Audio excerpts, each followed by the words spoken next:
తెలుగు శ్రోతలందరికీ నమస్కారం అండి. మన అలనాటి కథలు ఎవర్ గ్రీన్ స్టోరీస్ ఛానల్కి మీ అందరికీ స్వాగతం. పుష్యమి నవల వింటున్నామండి. రచన శ్రీమతి పోల్కంపల్లి శాంతాదేవి గారు. ఇక ఆలస్యం చేయకుండా మనం కథల్లోకి వెళ్ళిపోదామండి. వీడియో చూసిన వెంటనే లైక్ చేసి షేర్ చేసి తప్పకుండా సబ్స్క్రైబ్ చేసుకోండి. మన ఛానల్ని బెల్ ఐకాన్ యాక్టివేట్ చేసుకోండి. నీ ఇష్టం, నువ్వేం చేసినా సరే మనకు కావాల్సింది రాజాగారి గుప్తధనం. అది మన హస్తగతం కావాలి. ఏ పద్ధతి ద్వారానైనా సరే. ఈ బంగ్లా డిజైన్లు ఈరోజే మన బాస్కి పంపిస్తాను. ఇవి చూస్తే నువ్వు మంచి ఇంజనీరు అని మెచ్చుకుంటారు. బాస్ కంపరంగా ముఖం తిప్పుకున్నాడు సరోజ్. బాస్ అంటే ఫనీ అని మాత్రమే తెలుసు సరోజ్కు. ట్రైనింగ్ నుండి వచ్చాక రతన్ క్రింద పనిచేయమన్న ఆర్డర్స్ వచ్చాయి. అప్పటి నుండి రతన్ అనుచరుడిగా పనిచేస్తున్నాడు. ఫనీని కలుసుకునే అవసరం కానీ అభిలాష కానీ అతడికి కలుగలేదు. రతన్కి బంగ్లా డిజైన్లు ఇచ్చేశాక మాట్లాడవలసింది మాట్లాడి సెలవు తీసుకుని జీపులో కృష్ణగిరి బయలుదేరాడు సరోజ్. కలకత్తా నుండి శైల వచ్చి 2 రోజులైంది. అప్పటికే వాకిట్లో జీపు శబ్దం వినిపిస్తూనే అదిగో అన్నయ్య వచ్చేశాడో అన్నాడు రఘు. శైల ఒక్క పరుగున బయటకి వచ్చింది. జీపు దిగి వస్తున్న సరోజ్ని రెప్పలాడించడం మర్చిపోయినట్టుగా చూడసాగింది. సరోజ్ కాకి రంగు దుస్తుల్లో ఉన్నాడు. ఇది వరకులా దుర్బలంగా సుకుమారంగా లేడు. పొడవుకు తగిన లావుతో దృఢంగా కనిపిస్తున్నాడు. ఒంటికి మంచి రంగు వచ్చేసింది. ముఖంలో తనకి చిరపరిచితమైన అమాయకత మృదుత్వం లేవు. ఏదో కరుకుదనం. ఆ కళ్ళల్లో ప్రపంచాన్ని చాలా చూసిన తెలివి కనిపిస్తున్నాయి. శైలం చూసి ఒక నవ్వు నవ్వి తెలిసిన బంధువును పలకరిస్తున్నట్టుగా పలకరించాడు మామూలు స్వరంతో. బాగున్నావా? శైలు అన్న సంబోధన లేదు. 2 హృదయాలు పెనవేసుకున్న అనుబంధం తాలూకు ఆత్మీయత లేదు. ఇన్నాళ్లకి కనిపించానన్న ఆర్తి లేదు. ఆ పిలుపుకి గాయపడ్డట్టుగా అయింది శైల. దెబ్బతిన్న దానిలా వివర్ణమైన ముఖంతో లోపలికి వచ్చేసింది. అతడితో ఇంకేమీ మాట్లాడకుండా అప్పటికప్పుడు అతడికి దూరంగా, చాలా దూరంగా పారిపోవాలనిపించింది. తనతో ఆడుతూ పాడుతూ పెరిగిన బావ కాదితడు. ఎవరో కొత్తవాడు. గాయపడ్డ హృదయం మూలగసాగింది. గుండెలో అలుముకున్న రోషం ఎంతోసేపు నిలవలేదు. నన్ను మర్చిపో శైలు. దానికి జవాబు దాని వెనుక కథ వినకుండానే ఎలా వెడుతుంది? శైల తమాయించుకుంది, సహనం తెచ్చుకుంది. సరోజ్ భోజనం చేసి వచ్చి తన గదిలో పడుకున్నాడు. నిద్ర కోసం కాక విశ్రాంతి కోసం అన్నట్టుగా ఏదో పుస్తకం చేతిలోకి తీసుకున్నాడు. శైల గదిలోకి వచ్చి వెనుకగా చేతులు పోనిచ్చి తలుపులు మూసేసి అక్కడే తలుపులకు చేరబడి నిలబడింది. ఎంతసేపు నిలబడ్డా రాశైలు అన్న ఆత్మీయమైన పిలుపు సరోజ్ నుండి వచ్చేలా కనిపించలేదు. అతడు కావాలనే తనని అలక్ష్యం చేస్తున్నట్టు తెలిసిపోయింది. శైలం చూసి జరగబోయే యుద్ధం ఊహించి ఇదివరకులా భయపడడం లేదు సరోజ్. ఏం జరిగినా పర్వాలేదన్న ఉదాసీనత్వం మనిషిని మొండివాడించేస్తోంది. తన ప్రవర్తన వల్ల శైల బాధపడుతుందేమోనన్న ఆలోచన కూడా లేదతడికి. స్త్రీ పట్ల అంత సున్నితంగా చెల్లించే మనసు కాదిప్పుడు. ట్రైనింగ్లో ఉన్నప్పుడే అతడి బ్రహ్మచర్యం మంటగలిసిపోయింది. ఫణికి లొంగిపోయిన మరుక్షణం నుండే అతడి నైతిక పతనం ప్రారంభమైందని చెప్పవచ్చు. అతడి పతనానికి ప్రత్యక్ష చిహ్నమా అన్నట్టు మంచం పక్కగా తాగేసి పడేసిన సిగరెట్ చివరి ఊపిరి వదలడానికి సిద్ధంగా ఉంది. పక్కన స్టూల్ మీద ఖరీదైన సిగరెట్ పెట్టే లైటరు ఉన్నాయి. ఇవి ఎప్పుడూ శైల అతడి దగ్గర చూడని వస్తువులు, చూస్తానని కలలో కూడా ఊహించని వస్తువులు. సరోజ్ మౌన ప్రవర్తనకు అవమానంతో దుఃఖంతో కుతకుతా ఉడికినట్టుగా అయింది శైల హృదయం. అగ్నిపర్వతం బరద్దలవడానికి సిద్ధమైనట్టుగా అతన్ని సమీపించింది.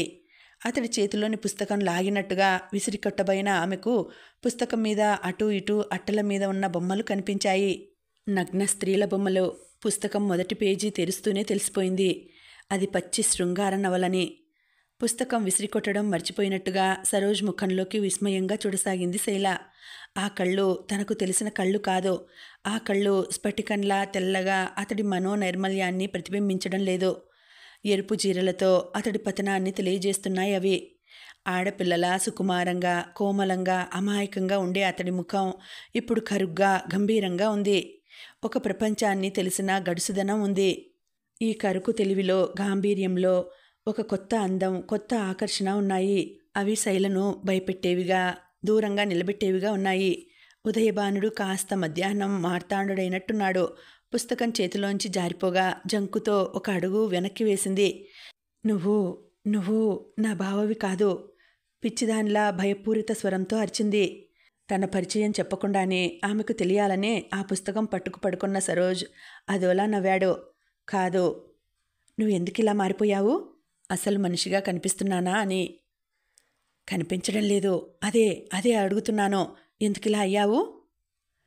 ఈ కుటుంబాన్ని పైకి తేవాలని ఏ క్షణంలో మనసులో శపథం చేసుకున్నానో ఆ క్షణం నా పాలిట శాపమైందనుకుంటాను. ఈ కుటుంబంలోని వ్యక్తుల కోసం, సుఖ సంతోషాల కోసం నా వ్యక్తిత్వాన్ని చంపుకున్నాను. నన్ను నేను చంపుకున్నాను.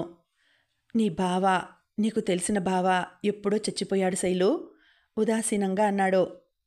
ప్రేమ అనే సంజీవినితో అతన్ని నేను బ్రతికించుకుంటాను. నాతో తీసుకెళ్ళిపోతాను, ఆవేశంగా అంది శైల.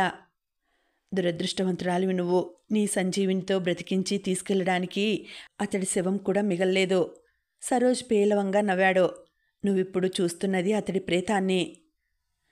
నిజమే కావాలి. నిన్ను చూస్తుంటే నాకు అలాంటి వెరపే కలుగుతోంది. శైలలో ఆత్మవిశ్వాసం సన్నగిల్లి నిస్పృహ చోటు చేసుకుంది. వచ్చి అతడి అంచున మంచం పట్టె మీద కూర్చొని ముఖం చేతుల్లో దాచుకొని వెక్కి వెక్కి ఏడవసాగింది. ఆ ఏడుపు ఎంత హృదయ విదారకంగా ఉన్నా ఆమెను అనునయించే ప్రయత్నం ఏదీ చేయలేదు సరోజ్. ఎందుకిలా అయిపోయాడు తన బావ? పరిస్థితులకు దిగజారిపోని మనిషి ఉంటాడా? నిరుద్యోగం, ఆకలి మనిషిని ఏమైనా చేస్తాయి. రఘు రాసే ఉత్తరాల వల్ల ఇక్కడెంత కఠిన దరిద్రం అనుభవించారో తనకు తెలుసు. అతడు తన కుటుంబం కోసం చెడిపోయాడని అసహించుకొని వెళ్ళిపోతే కాదు, అతన్ని తనతో తీసుకెళ్ళాలి, సంస్కరించాలి, తిరిగి తన భావని పొందాలి. శైల ఆవేశంగా లేచింది. తుఫాన్లా వచ్చి సుందరమ్మ ఎదుట నిలబడింది. అత్తా, నా ఆస్తి అంతా నీకిస్తాను. బావకి ఫనంగా అతన్ని నాకిచ్చేయి, నాతో పంపించు. ప్రార్థన కంటే ఎత్తిపుడిపై ఎక్కువగా ఉంది. సుందరమ్మ వెర్రిదానిలా చూసింది శైల ముఖంలోకి. బావ చెడిపోయాడు, పూర్తిగా చెడిపోయాడు. ఎంత చెడిపోకపోతే అతడు ఉద్యోగంలో చేరిన ఈ 5-6 నెలల్లో స్వంత సేద్యం పెడతాడా? ట్రాక్టర్ కొంటాడా? పెళ్లిళ్లకు చేసిన అప్పులు తీరుస్తాడా? తమ్ముళ్ళని హాస్టల్లో ఉంచి చదివిస్తాడా? తాను జీపుల మీద, కార్ల మీద తిరుగుతాడా? కొడుకు కుప్పలుగా సంపాదించి పోస్తే చాలనుకున్నావా? ఒక్కసారైనా అతడికింత డబ్బు ఎక్కడి నుండి వస్తున్నదనే ఆలోచన వచ్చిందా? అవమానంతో సుందరమ్మ ముఖం జేవురించింది. చెడిపోతే తప్ప మనుషులు ఆర్థికంగా బాగుపడరనుకున్నావా? అంత కర్మేం పట్టలేదమ్మా మాకు. దేవుడి దయవల్ల వాడికి పెద్ద పెద్ద వాళ్లతో స్నేహం ఏర్పడింది. వాళ్ళ సహాయ సహకారాలతో ఈ ఇంటిని ఓ కొలిక్కి తెస్తున్నాడు. కానీ ఎక్కడా ఎవరింటికి కన్నం వేయడం లేదు. వాడు చెడిపోయాడని నువ్వెలా అంటున్నావు? ఏం చూసి అంటున్నావు? దూకుడుగా దులిపేస్తున్నట్టుగా అడిగింది. కుప్పలుగా సంపాదించి పోస్తున్నాడు కదూ. నీ కళ్ళు అతడి తప్పుల్ని ఎక్కడ వెతుకుతాయి చెప్పు. ఎవరింటికి కన్నాలు వేయకపోవచ్చు. అవినీతి దానికి తీసిపోయిందేమీ కాదు. నీ కొడుకు నీతిగా ఇంత డబ్బు సంపాదిస్తున్నాడంటే ఎవరూ నమ్మరు. బావ ఇదివరకటి మనిషి కాదు. నువ్వు మాత్రం నాకేమని మాటిచ్చావు? బావకి నచ్చచెప్పి అతన్ని నా దగ్గరికి పంపిస్తానని చెప్పలేదు? అతడు మిమ్మల్ని వదిలిపోకపోతే అతన్నే మీరు వదిలిపోతామని చెప్పలేదు? ఇచ్చిన మాట బావ తప్పినట్టే నువ్వు తప్పావు. అత్తా, నన్ను మీరందరూ మర్చిపోయారు. మర్చిపోతేనేం, బావ మీద నాకు హక్కుంది. చిన్నప్పటి నుండి నా మనసులో బావ నావాడన్న భావం నాటి పోషించారు మీరు. ఏనాటికైనా బావ నావాడు కావాల్సిందే. మీరే కాదు, దేవుడు కూడా బావని నాకు కాకుండా చేయలేడు. ఇక్కడ నీ మీద పగబట్టిన వాళ్ళెవరూ లేరమ్మా. అతన్ని నువ్వు తీసుకెళ్తుంటే ఎవరైనా అడ్డు వస్తే అప్పుడు కసితీరా మాటలను. ఇంకా కోపం తగ్గలేదు సుందరమ్మకు. ఇవాళంటే సంసారం ఒక గుట్టున పడ్డట్టుగా ఉంది. ఆనాడు అన్ని కష్టాల్లో ఉండి కూడా మీ బావని వెళ్ళిపోమ్మనే చెప్పాను. ఇప్పుడు చెబుతాను. మా కోసం మధ్య ఎవరి జీవితాల్లో నాశనం కావడం నాకు సంతోషమా? చేతనైతే అతన్ని తీసుకెళ్ళు. అతడు రాకపోతే నెపం నా మీద తొయ్యకు. ఖచ్చితంగా చెప్పేసింది. అతన్ని తనతో తీసుకెళ్లడానికి ఏం ఉపాయం చూడాలి? అతన్ని తన వశం చేసుకుని వెంట తీసుకుపోవడానికి మోహినీభూతాన్నైనా కాకపోయాను కదా అనుకుంది. ఈ ప్రపంచంలో ఇంకేదైనా పొందవచ్చునేమో గాని బావని పొందడం మాత్రం దుర్లభం అనిపించసాగింది. ఏడుపుకి కరగడు, తిడితే కరగడు, ఏం చేస్తే కరుగుతాడు? ఎందుకిలా మారిపోయాడు బావా? అతడి మనసులో ఇంకెవరైనా చోటు చేసుకున్నారా? ఆ ఊహకే వణికిపోయింది శైల. జీవితంలో ఏమైనా భరించగలదేమో గాని అతడి హృదయంలో ఇంకెవరైనా చోటు చేసుకుంటే మాత్రం భరించలేదు. బావతో చాలా మాట్లాడాలని, ఎలాగైనా అతన్ని తనతో లాక్కుపోవాలని ఆలోచిస్తున్న శైల సరోజ్ సాయంత్రం వెళ్ళిపోవడానికి తయారు కావడం చూసి హతాశురాలైపోయింది. అతడు తన నుండి తప్పించుకోవడానికే ఇంత తొందరగా ప్రయాణం పెట్టుకున్నాడేమో అనుకుంది. వెళ్ళొస్తానమ్మా అని తల్లితో చెప్పి వెళ్ళి జీపులో కూర్చున్నవాడు ఏదో మర్చిపోయినట్టుగా దిగి తన గదిలోకి వచ్చాడు. సూట్ కేస్ తెరుస్తుంటే వెనక అడుగుల సవ్వడి వినిపించింది. బావా! సరోజ్ సూట్ కేస్ అలాగే తెరిచిపట్టుకుని మెడ మీదుగా ముఖం తిప్పి శైలవంక చూశాడు. నువ్వు లేకపోతే ఇక్కడ జరగని పరిస్థితులేం లేవుగా. ఇప్పుడు ఇల్లు వ్యవహారాలు చూసుకోవడానికి రఘు ఉన్నాడు. నువ్వు నాతో వచ్చేయి. నీతో తప్ప నా కళ్యాణ రేఖ మరొకరితో ముడిపడదని తెలుసుకున్న అమ్మా నాన్న నువ్వొస్తే చాలా సంతోషిస్తారు బావా. కాళ్ళు కడిగి నెత్తిన పోసుకుంటారు. రా బావా, నన్నెందుకు ఏడిపిస్తావు? అతడు మౌనంగా తల తిప్పుకొని సూట్ కేస్ మూసివేశాడు. నిన్ను తీసుకెళ్లకుండా నేనసలు ఇక్కడి నుండి కదలను, ఏడుస్తూనే ఖచ్చితంగా చెప్పింది. అతడు శైలకి అభిముఖంగా తిరిగాడు. ఈ ప్రేతాన్ని తీసుకెళ్ళి ఏం చేస్తావు? నా ప్రేమని మంత్రంగా చేసి ఆ ప్రేతత్వాన్ని పొగడతాను. నా మనిషిని చేసుకుంటాను. చివరి ఊపిరిలాంటి ఆశతో అంది. శైల గుండెలోని ఉద్వేగం, దుఃఖం ఆ గొంతులో మాటలో ప్రతిధ్వనిస్తుంటే సరోజ్ సుదీర్ఘంగా నిట్టూర్చాడు. ఏ పరిస్థితుల్లోనూ నేను నిన్ను చేసుకోలేను. శైలు, నీకు నాకు మధ్య ఎంత అగాధం ఏర్పడిందో నాకు తెలుసు. నువ్వు ఊహించలేనంత చెడిపోయానో. నీ కేసు కన్నెత్తి చూడడానికి కూడా నాకు అర్హత లేదిప్పుడు. నా మీద ఈ ఆశ అనురాగం చంపుకో. జీవితంలోకి కొత్త వ్యక్తిని ఆహ్వానించు. సుఖపడిపోతావు. నన్ను మర్చిపో శైలు. మర్చిపో మర్చిపో మర్చిపో. అది అంత తేలికా? ఇంతప్పటి నుండి అల్లుకున్న బంధం నువ్వెలా తెంచుకోగలిగావు? నువ్వెంత చెడిపోయావో నాకు తెలియదు. నన్ను చేరుకోలేకపోవడానికి నువ్వు చెడిపోవడమే కారణమైతే నేను చెడిపోతాను. నేను దిగజారిపోతాను. చెప్పు, ఏం చెయ్యాలో? పిచ్చిగా మాట్లాడకు. పిచ్చెత్తిస్తున్నది నువ్వు. బావా, నాకు పిచ్చెత్తి అంతా మర్చిపోగలిగితే ఎంత బాగుండును. శైల చేతుల్లో ముఖం దాచుకొని ఏడుస్తూనే ఉంది. ఆమె గుండెల మీద నడుస్తున్నట్టుగా అతడి బూట్ల అడుగుల శబ్దం నెమ్మదిగా దూరమైంది. శిరీష్తో పుష్యమికి సంబంధం నిశ్చయమై 1 ఏడాది అయింది. హర్షవర్ధన్ దగ్గరి బంధువుల ఇంట్లో జరిగిన ఒక ఫంక్షన్లో పుష్యమిని తొలిసారిగా చూశాడు శిరీష్. ఎవరమ్మాయి, ఏమిటి అని ఆరా తీస్తే హర్షవర్ధన్తో తమకు దూరపు బంధుత్వం ఉన్నట్టు తెలిసింది. పుష్యమిని చేసుకుంటానంటే ఎవరూ అభ్యంతరం పెట్టేవాళ్ళు లేరు శిరీష్కు. ఆ ధైర్యంతోటే పుష్యమి నాకు నచ్చింది అని చెప్పాడు తల్లిదండ్రులతో. పుష్యమిని వాళ్ళు చూశారు. పిల్లకు పేరు పెట్టలేని అందం, రాజవంశం. కొడుకు ఎన్నికను అభినందించారు. కానీ తమకై తాము పిల్లని ఎలా అడగడమా అని అభిమానపడ్డారు. శిరీష్ తండ్రి మంచి ఉపాయశాలి. ఒకరిని మధ్యవర్తిగా చేసి పిల్ల తండ్రినే తమను అడిగేలా చేశాడు. మళ్ళీ లాంఛనప్రాయంగా పెళ్లిచూపులు జరగడం, పుష్యమికి కూడా అతడు నచ్చడం జరిగాయి. శిరీష్ కుటుంబం రాజవంశానికి చెందింది కాకపోయినా బిజినెస్లో కోట్లు సంపాదించారు. శిరీష్ 3 అన్నదమ్ముల్లో చివరివాడు. ఎంటెక్ పాస్ అయ్యాడు. సంబంధం నిశ్చయమై తాంబూలాలు తీసుకోవాలనుకునే సమయంలో శిరీష్ పెద్దన్నయ్య యాక్సిడెంట్లో పోయి కుటుంబం అంతా విచారంలో మునిగిపోయింది. పెద్ద కొడుకు పోయిన దిగులు పట్టుకున్న శిరీష్ తల్లి 6 నెలలు తిరగకుండా మంచం పట్టిపోయింది. ఇలాంటి అవాంతరాలతో పెళ్లి వాయిదా పడుతూ వచ్చింది. ఇప్పుడు శిరీష్కి సింగపూర్లో ఉద్యోగం వచ్చి వెళ్ళిపోతున్నాడు. అతడు వెళ్ళడానికి ముందు నిశ్చయ తాంబూలాలు తీసుకుందామని చెప్పారు హర్షవర్ధన్. శిరీష్ తరపు బంధువుల అంగీకారంతో దశమి తిథి ఏర్పాటైంది. ఆ రోజు ఉదయమే తలంటిపోశారు పుష్యమికి. శిరీష్ తండ్రి, అన్నా, వదినలే కాక హర్షవర్ధన్ దగ్గరి బంధువులు కూడా ఆహ్వానింపబడ్డారు. ఉదయం 10 గంటలకల్లా ఇల్లు చుట్టుపక్కలతో నిండిపోయింది. పురోహితుడు నిర్ణయించిన ముహూర్తానికి తాంబూలాలు పుచ్చుకున్నారు. భోజనాలు ముగిశాయి. పెద్దలు పెళ్లి కబుర్లలో పడ్డారు. పుష్యమి, శిరీష్ కళ్ళతో సైగలు చేసుకుని తోటలోకి జారుకున్నారు. నందివర్ధనం చెట్టుచాటున పచ్చికలో ఒకరిని ఒకరు ఆనుకొని కూర్చున్నారు. ఇద్దరి కళ్ళల్లో, ముఖంలో ఏవో వింత మెరుపులు. శిరీష్ ఆ రోజు పెద్దలందరి సమక్షంలో ఆమె వేలికి తొడిగిన వజ్రపు టుంగరం అటూ ఇటూ తిప్పుతూ ఆమె చెప్పే కబుర్లు వింటున్నాడు. నువ్వు మరో 2-3 నెలల వరకు కనిపించవనుకుంటే ఎంత బెంగగా ఉందో తెలుసా? పుష్యమి దిగులుగా అంది. విధవ ఉద్యోగం మానేయకూడదా? ఉద్యోగం చేయకపోతే జరగంది లేదుగా. ఉద్యోగం పురుష లక్షణం. ఆస్తి ఉందని చెప్పి కూర్చొని తినటం ఉత్తమ పురుష లక్షణం కాదే. చదివిన చదువుకు ఒక సార్థకత అనేది కూడా ఉండాలిగా. నన్ను వదిలిపోవాలంటే నీకేం అనిపించడం లేదు? శిరీష్ పుష్యమి కళ్ళలోకి చూశాడు. ఆ 2 కళ్ళు ప్రేమ నిండిన కడలిలా ఉన్నాయి. ఆ కడలి మధ్య శిరీష్ మనసు పడవలా ఊగిసలాడింది. ఎందుకుండదు బాధ? కానీ ఈ వియోగం తర్వాత మన కలయిక తలుచుకొని ఈ విరహం తీయగా భరిస్తాను. పుష్యమి మూతి తిప్పింది ముద్దుగా. మీ మగవాళ్లకు ఉండే గట్టి మనసు ఆడవాళ్ళకి ఉండదేమో. నాకెందుకో నిన్నెప్పుడూ నా కళ్ళ ముందు ఉంచుకోవాలనిపిస్తుంది. కానీ నిజంగా అలాగే జరిగితే విసుగు పుడుతుంది. ఈ ప్రేమ తహతహ ఉండవు.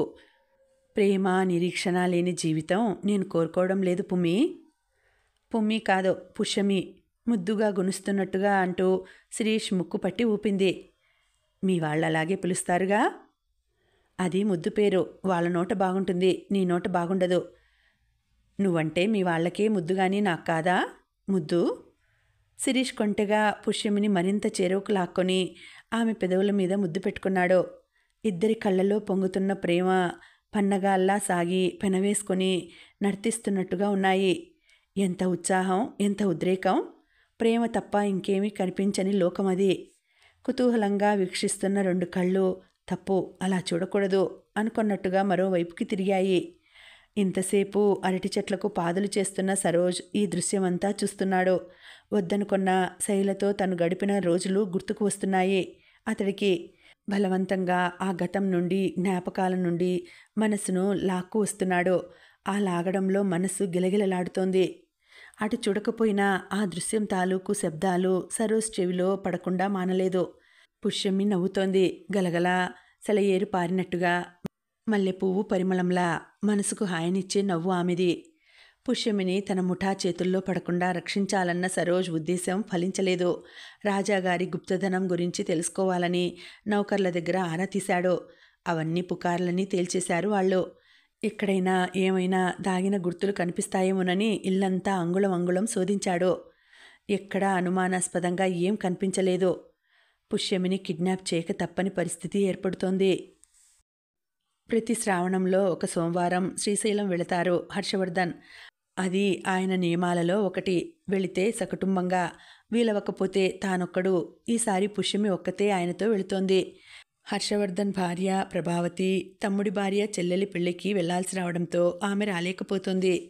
శ్రావణంలో చివరి సోమవారం శ్రీశైలం వెళ్ళడానికి తండ్రి నిశ్చయం చేస్తూనే పుష్యమి శిరీష్కు ఫోన్ చేసింది.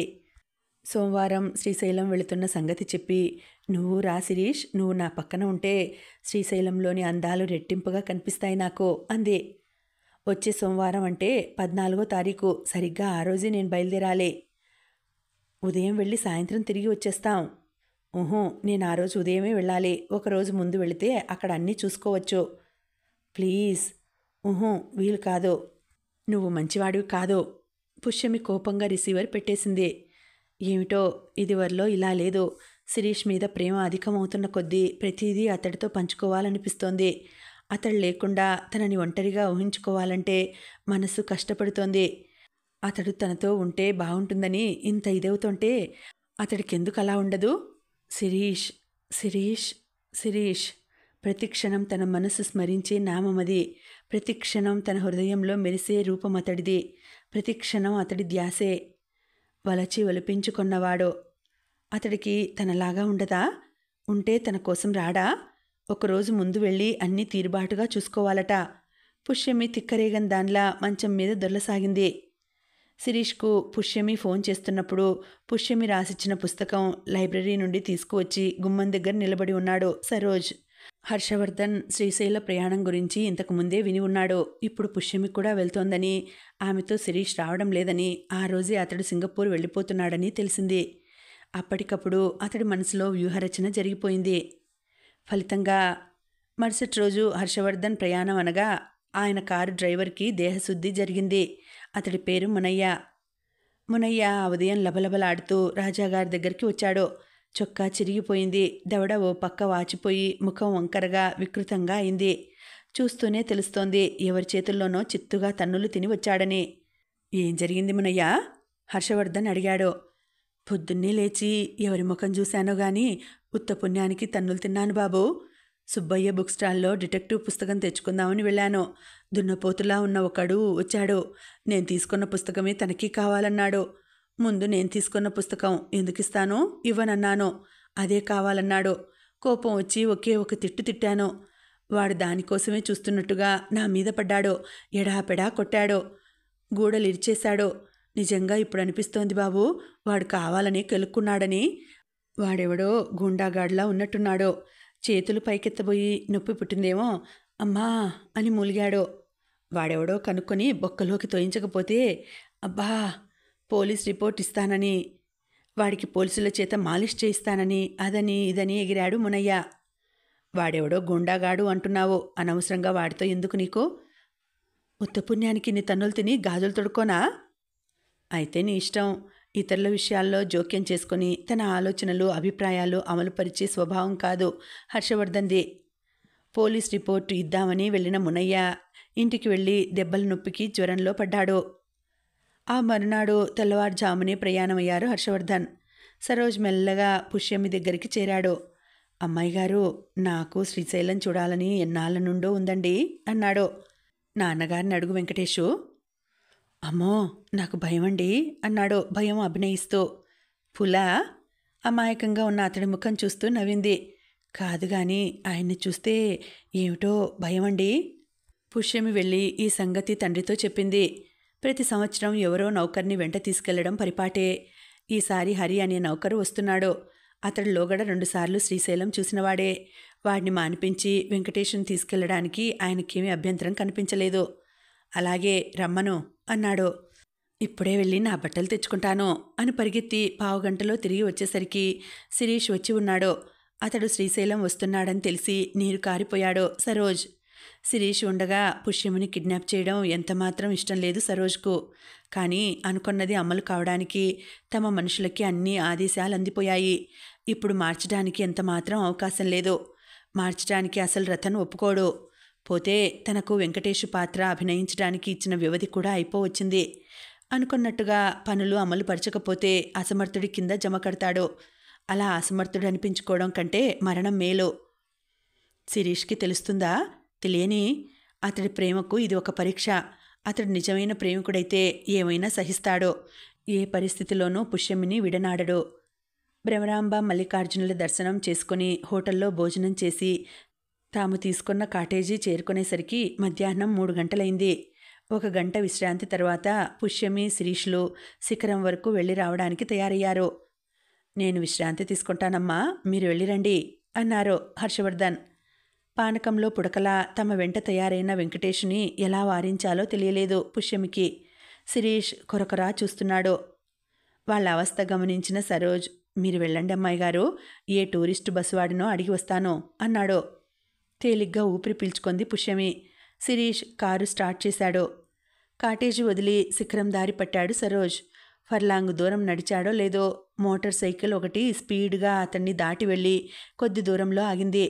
సరోజ్ గబగబా నడిచాడు. శ్రీశైలం వచ్చినప్పటి నుండి అతడి సహచరులు అతడి నుండి సైగలు సంకేతాలు అందుకుంటూనే ఉన్నారు. మోటార్ సైకిల్ వ్యక్తికి ఏదో చెప్పాడు. అతడు మోటార్ సైకిల్ స్టార్ట్ చేసి ముందుకు వెళ్ళిపోయాడు. 2 అడుగులు వేశాడో లేదో కారు ఒకటి వచ్చి అతడి పక్కన ఆగింది. సరోజ్ ఎక్కి కూర్చుంటూనే స్టార్ట్ అయింది. కారు డ్రైవ్ చేస్తున్న అతడితో 4 మాత్రమే ఉన్నారు. అందరికీ తల మీద క్యాప్, ఫుల్ డ్రెస్లో ఉన్నారు. కళ్ళకి గాగుల్సు, హిప్పీ జుట్లు ఉన్నాయి. చప్పున చూస్తే అందరూ ఒకేలాగా కనిపించేలా ఉన్నారు. ఆకాశం మబ్బుగా, ప్రకృతి ఆహ్లాదంగా ఉంది. సరోజ్కి మనసులో ఏదోలా ఉంది. పని మీద మనసు ఏకాగ్రంగా నిలవడం లేదు. అందమైన ఆ ప్రేమికుల జంట కొద్దిసేపట్లో విడదీయబడుతుంది. చాలా నిర్దాక్షిణ్యంగా పుష్యమిని కిడ్నాప్ చేయడం జరుగుతుంది. ఈ సంఘటన వాళ్ల మధ్య ఎలాంటి పరిణామానికి దారితీస్తుందో.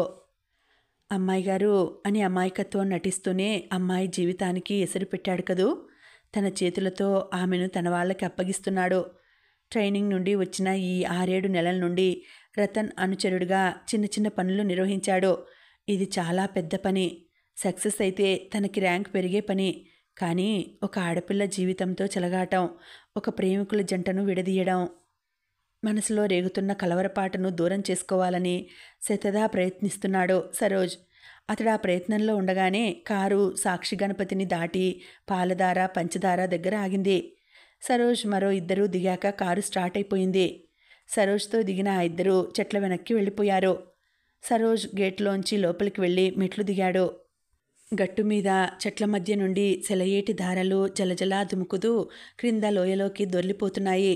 లోయంతా దట్టమైన చెట్లతో నిండి ఉంది. గట్టు మీద నుండి క్రిందికి వేలాడుతున్న చెట్ల ఊడలు, మట్టి తేలిన చెట్ల వేళ్ళు తమాషాగా కనిపిస్తున్నాయి. గాలికి చెట్ల ఆకులు గలగలమని వింత సవ్వడి చేస్తున్నాయి. సెలయేళ్లు జలజలమని దుముకుతున్నాయి. చెట్ల మీద పక్షులు కువకువలాడుతున్నాయి. పరిసరాల్లో అడవి పువ్వుల వాసన వ్యాపించి మత్తెక్కిస్తోంది. ప్రశాంతత, పరుగులిడే మనసును ఒక్కచోట కట్టిపడేసే ప్రశాంతత, మునులు వెదుక్కునే ప్రశాంతత.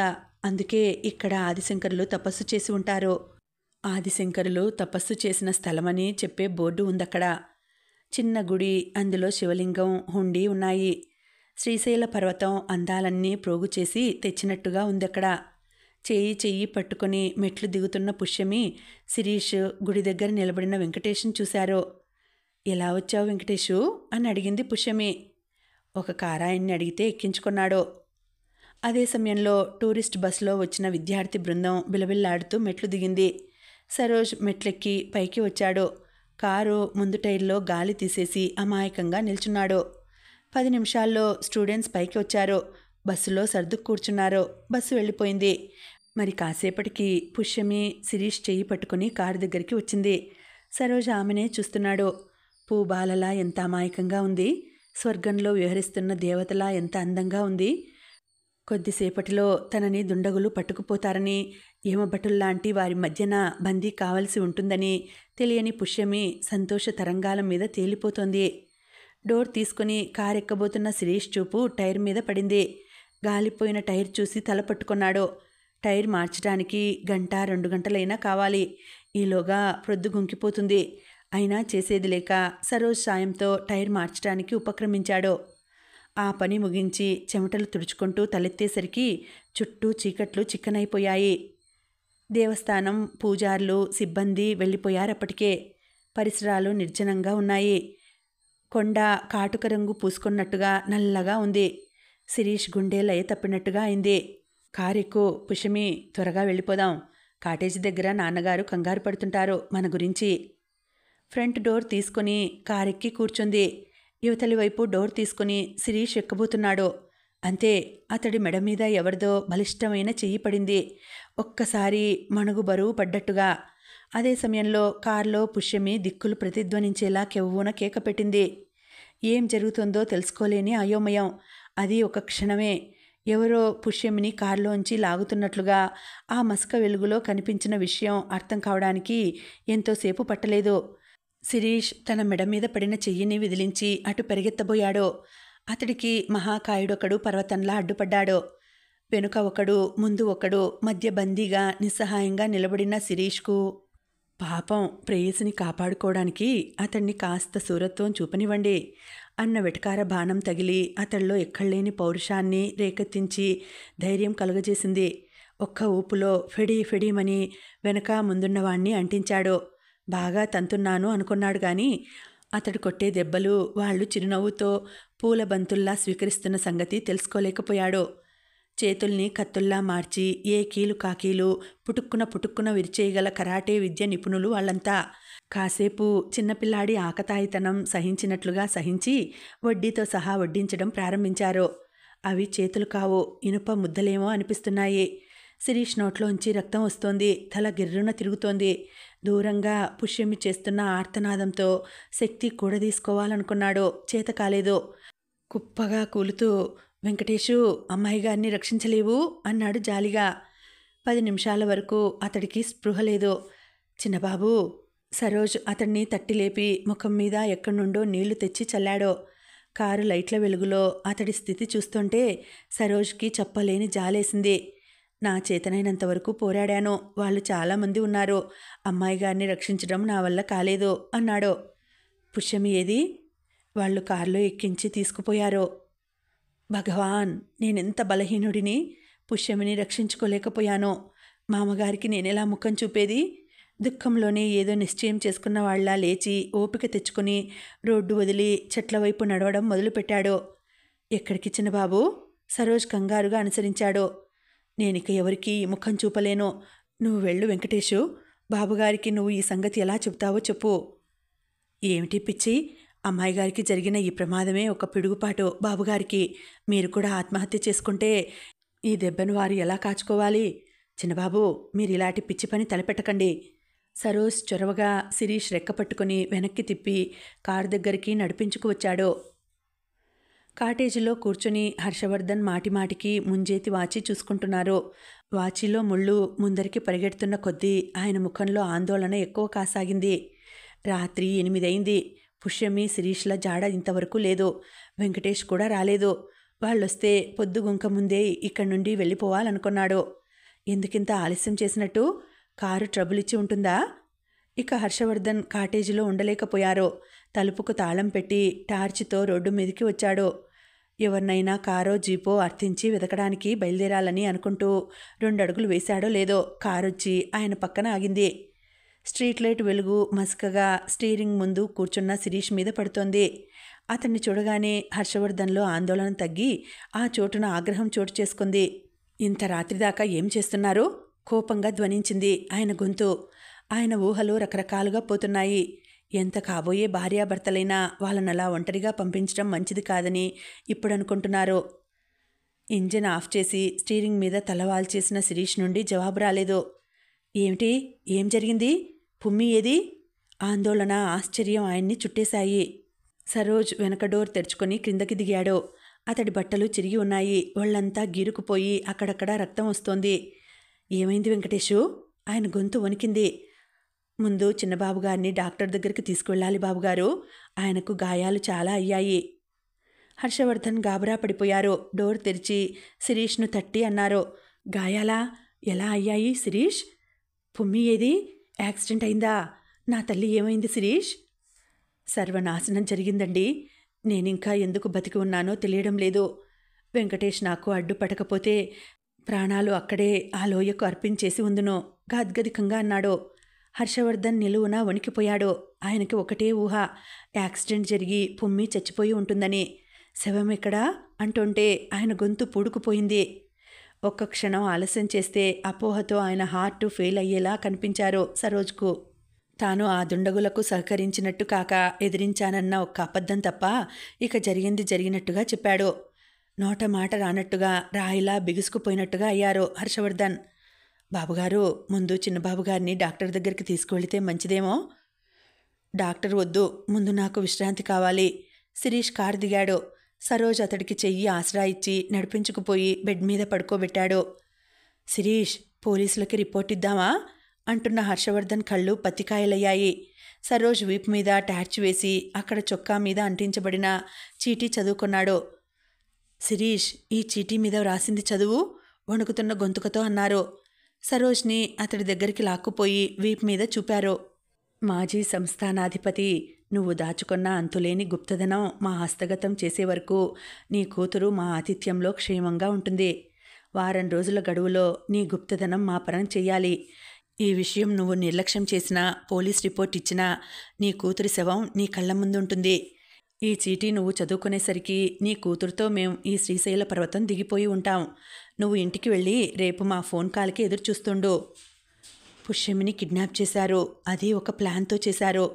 ఇది హఠాత్తుగా జరిగిన సంఘటన కాదు. ఈ విషయం ఇద్దరికీ అర్థమైపోయింది. ప్లాస్టర్తో అంటించబడిన ఆ చీటీ శిరీష్ చేతుల్లోకి ఊరికే ఊడి వచ్చింది. ఆ చీటీ మరోసారి చదువుకున్న శిరీష్ కళ్ళల్లో ఎన్నో ప్రశ్నలు. అది గమనించిన హర్షవర్ధన్ సరోజ్కి 2 రూపాయలిచ్చి, హోటళ్లు కట్టేస్తారేమో, నీవు వెళ్ళి భోంచేసిరా అని చెప్పి పంపేసి తలుపులు మూశారు. ఇది నిజంగా చాలా విషమ సమస్య నాకు. శిరీష్, నిజంగా ఆ గుప్తధనమే నా దగ్గరుంటే అది వాళ్ల ముఖాన కొట్టి నా కూతుర్ని క్షేమంగా నా ఇంటికి తెచ్చుకునేవాడిని. ఆ చీటీలో వాళ్ళు రాసిన గుప్తధనం ఒక నమ్మక ద్రోహి కొన్ని సంవత్సరాల క్రిందటే దోచుకుపోయాడు. మీరు పోలీస్ కంప్లైంట్ ఇవ్వలేదా? ఒక విధంగా అది నల్లధనం. సంస్థానాలు ప్రభుత్వంలో కలిసిపోతుంటే ఖజానా రహస్యంగా ఖాళీ చేయించాను. వెండి సింహాసనాలు, బంగారు కిరీటాలు అన్నీ కరిగించి ఇటుకలుగా, కడ్డీలుగా పోతపోయించాను. మా తాతగారు రాజే గాని ఆయనే ఒక దొంగల నాయకుడు. ఎందరినో దోచాడు. తన ముఠాతో దోపిడీలు చేయించారు. ఎన్నో ధనరాశులు పోశాడు. దాని విలువ ఎంతుంటుందో నాకే సరిగా తెలియదు. పచ్చలు, మణులు, వజ్రాలు ఎన్నో. రాగి అండాలో నిక్షిప్తం చేసిన ఆ సంపదను ఈ కళ్ళతో ఒక్కసారే చూశాను. నేను పోత పోయించిన బంగారు ఇటుకలు, వెండి కడ్డీలు, రాగి అండ, 2 నమ్మకమైన నౌకర్ల సహాయంతో బంజారా హిల్స్లోని బంగ్లా వెనుకవైపు నేరేడు చెట్టు క్రింద భూగృహంలో దాచాను. దాచిన 6-7 సంవత్సరాల తర్వాత ఆ 2 నౌకర్లలో ఒకడు హత్య చేయబడ్డాడు. మరొకడు ఆ గుప్తధనంతో అదృశ్యమైపోయాడు. తప్పిపోయిన నౌకరు క్రింద అతడి ఫోటో పేపర్లో వేయించి అతన్ని పట్టి తెచ్చిచ్చిన వాళ్లకు 1116 బహుమతి ప్రకటించాను. దానికి జవాబుగా ఆ నౌకర్ నుండి ఉత్తరం వచ్చింది. తన కోసం ఎలాంటి ప్రయత్నం చేసినట్టు కనబడ్డా కుటుంబాన్ని హత్య చేసి పడేస్తానని. కన్నంలో తేలు కుట్టిన దొంగలా నోరు మూసుకు పడి ఉండమని రాశాడు. పడి ఉండక చేసేదేమిటి? అలాగే పడి ఉన్నానిన్నాళ్ళు. ఇప్పుడు పోయిన ఆ ధనాన్ని ఎక్కడి నుండి తేనో, నా కూతుర్ని ఎలా రక్షించుకోను దిగులుగా అన్నారు. ఆయన తుఫాన్లో చిక్కిన పడవలోని మనిషిలా వణికిపోతున్నారు. ఆ సంగతి వాళ్ళకు తెలియజేస్తే సరి. అంత తేలిగ్గా నమ్ముతారా? నాటకం ఆడుతున్నాననుకుంటారేమో. వాళ్ల బెదిరింపుకు లొంగి ఈ విషయం మన మధ్యే హాలాహలంలా అదిమి పెట్టడం బాగుండదు. మనం పోలీస్ రిపోర్ట్ ఇచ్చి వాళ్ల సహాయం తీసుకోవడం మంచిది. మోతిలాల్ అని నా ఫ్రెండ్ ఒకడు సబ్ ఇన్స్పెక్టర్గా ఉన్నాడు. వద్దు, తీవ్రమైన అభ్యంతరాన్ని తెలిపారు. ఒక ఆడపిల్ల కిడ్నాప్ అయ్యి ఎవరి దగ్గరో ఉండి వచ్చిందంటే ఆ పిల్ల జీవితానికి చెరగని మచ్చ అవుతుంది. పోలీసులకి కాదు, ఈ విషయం నీకు, నాకు, వెంకటేష్కు మధ్యనే ఉండిపోవాలి. భరించరానిదైనా ఈ హలాహలాన్ని మన మధ్య అదిమి పెట్టక తప్పదు. నా సర్వస్వం అర్పించైనా నా పుమ్మిని నేను రక్షించుకుంటాను. మర్నాడు ఉదయం 9 గంటలకల్లా బంజారా హిల్స్లో తమ బంగ్లాని చేరుకున్నారు హర్షవర్ధన్. భార్య ప్రభావతి ఇంకా పెళ్లి నుండి రాలేదు. 2 రోజుల తర్వాత వస్తున్నానని మెడ్రాస్ నుండి ట్రంకాల్ చేసి చెప్పింది. ఆమె లేకపోవడం ప్రస్తుతానికి ఊపిరి పీల్చుకున్నట్టుగా ఉన్నా అన్నీ అర్ధాంగితో పంచుకోవడం అలవాటైన ఆయన ఇంత భయంకరమైన విషయం మోయాలంటే చెప్పలేని బరువుగా ఉంది. ఫోన్ గణగణమంది. ఏం వినాల్సి వస్తుందోనని భయంగా అందుకున్నారు. కానీ ఫోన్ చేసింది శిరీష్. వాళ్ళ నుండి ఏదైనా ఫోన్ కాల్ వచ్చిందా అని అడుగుతున్నాడు. లేదని, దానికోసమే ఎదురు చూస్తున్నానని చెప్పి రిసీవర్ పెట్టేశాడు. ఇంకా ఉందండి, కథ కొనసాగుతుంది. మళ్ళీ వచ్చే వీడియోలో తర్వాతి భాగం వినేద్దామండి. అంతవరకు సెలవు. నమస్తే.